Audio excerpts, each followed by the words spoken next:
Ah là là, la vie, c'est tellement bien. T'es là, tu vis, tu respires, etc.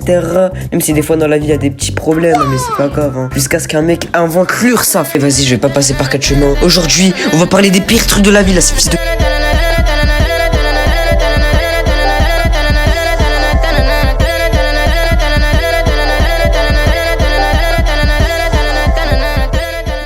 Aujourd'hui les mecs, on va parler des pires trucs de la vie un par un. Ouais je sais les mecs, ça fait plus de 2 mois j'ai pas fait de vidéo. Désolé, vous pensiez que j'allais revenir avec un concept où je prends des pédophiles, où je fais des collabs avec CR7, où je fais des contes anecdotes avec Poutine.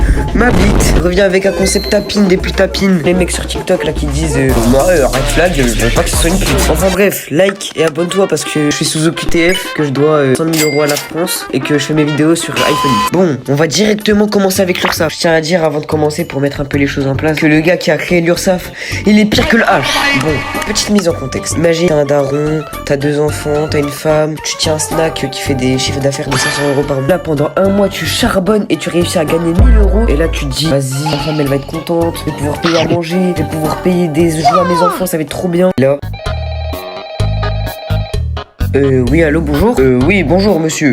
C'est l'URSSAF. Ah, oui, désolé, faut que je déclare mes impôts. Attendez. Que je dois payer combien d'impôts, s'il vous plaît, monsieur 70% de votre salaire, monsieur. Et donc là, t'as le petit tuton de mes couilles, là, qui va venir me casser les couilles en disant oui, mais sans les impôts, en fait, les routes, elles seraient dégueulasses, et l'école serait nulle, t'apprendrais n'importe quoi, et les transports, ce serait le bordel, en fait. Mais comme si c'était déjà pas le cas, fils de pute. Genre là, Kravi, l'URSSAF, ils viennent toquer tous les mois à la porte pour que les routes soient le bordel, les transports en commun, il y ait des craquets. Après, à l'école, les gens, ils étalent leur caca sur les murs. Le pire, c'est que l'État, ils aiment trop imposer les gens qui sont pauvres, mais juste assez pour ne pas être imposés, et les gens qui sont en train de devenir riches. Et les gars, je suis prêt à jurer que demain, ils imposent McDo, les trucs comme ça, là, qui financent le Mossad. Comment la France, elle se reconstruirait, frère? Mais non, à la place, ils préfèrent imposer Abdelkader, qui galère à sa femme heureuse, qui galère à nourrir ses gosses. Et vas-y, c'est trop une dinguerie. Maintenant, les gars, on va parler du pire jeu qui existe sur cette terre, FIFA. Les gars, je ne prends aucun risque à dire que FIFA, ça pue sa grand-mère. Hein. Déjà, rien que le fait de sortir le même jeu tous les ans est de plus en plus cher. Tu vois déjà que c'est le pire jeu de l'histoire. Déjà le jeu tellement c'est une fraude. FIFA ils ont retiré les droits sur ce jeu frère. Du coup ça s'appelle plus FIFA, ça s'appelle IFC. Donc le jeu il a un blast de merde. Tous les ans tu dois le racheter. Et c'est pas tous les ans tu rachètes et tu retrouves tes cartes hein. C'est tous les ans tu rachètes et tu dois tout recommencer en fait. C'est ça plus sa grand-mère. Ah mais après ça je comprends pourquoi il y a autant de gens qui rachètent sur ce jeu hein. Que juste on fait un petit constat sur ce jeu hein. Le blast c'est plus la merde. Les ans tu dois payer 60 € pour y jouer. Tu perds ton compte. Et en plus tu as cassé une manette de PS5 qui coûte 80 balles.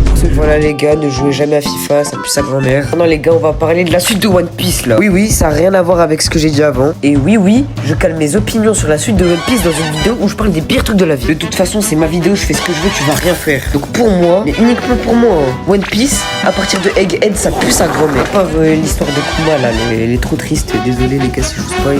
Désolé, hein. Il y a une saison, on voit Vegapunk qui nous est teasé depuis le début. Tout ça pour qu'il ait un chara design qui pue la mer. Et un arc voit Vegapunk, on est censé avoir une petite histoire sur Franky, non? Nada, rien. Franky est laissé sur le côté, c'est juste le fille qui fait du basketball avec le méchant là, les méchants qui nous tease là depuis le début là. Elba, pareil, ça nous tease un arc de développement sur Usopp, je sais pas quoi. Tout ça pour que tout soit centré sur Luffy et Brook. Brook, y a rien à voir, y a rien à voir. Bon les gars, je vais finir cette vidéo en parlant des gens qui disent gênant H24. En fait, ce genre de personnes, c'est une dinguerie à quel point ça a concentré des pires déchets de l'humanité en fait. Mise en contexte. Hein. Imagine, t'es là, t'es avec ton pote, vous faites des blagues, vous rigolez, vous êtes en fou rire, et là y a quelqu'un qui vient qui dit gênant. Ah mais les gars, y a un gars, il vient, il me dit ça. Je vous jure, c'est un motif de bagarre. Je vous jure, c'est un motif de bagarre. Tu peux insulter tout ton arbre généalogique tout en tabassant à mort, juste parce que t'as dit ça. Hein. En fait, c'est une dinguerie comment les gens spamment ce mot depuis 2022. Hein. Alors qu'ils savent même pas ce que ça veut dire. Quand t'es une meuf et que tu viens me dire gênant, t'as vu, je peux comprendre, parce que les meufs, vas-y, c'est un autre monde, c'est bizarre et tout. Mais je peux quand même la tabasser aussi. T'es un homme, t'as aucun problème, t'as aucun handicap, t'as aucune déficience mentale. Tu viens, tu me dis gênant, va te faire enculer, supplément, t'es plus un homme, supplément, rends ton zèle. Enfin voilà les gars, c'est déjà la fin de la vidéo. Oui, je sais, elle est courte, mais tu vas faire quoi? C'est moi qui choisis en fait, tu vas rien faire. N'hésite pas à liker, à t'abonner, à rejoindre le serveur Discord parce que là, en ce moment, je suis actif de baiser. À rejoindre mon TikTok aussi parce que là, je vais spam TikTok, je vais essayer d'avoir les 10K là. Et fais tout parce que je suis sous QTF et que je suis sous...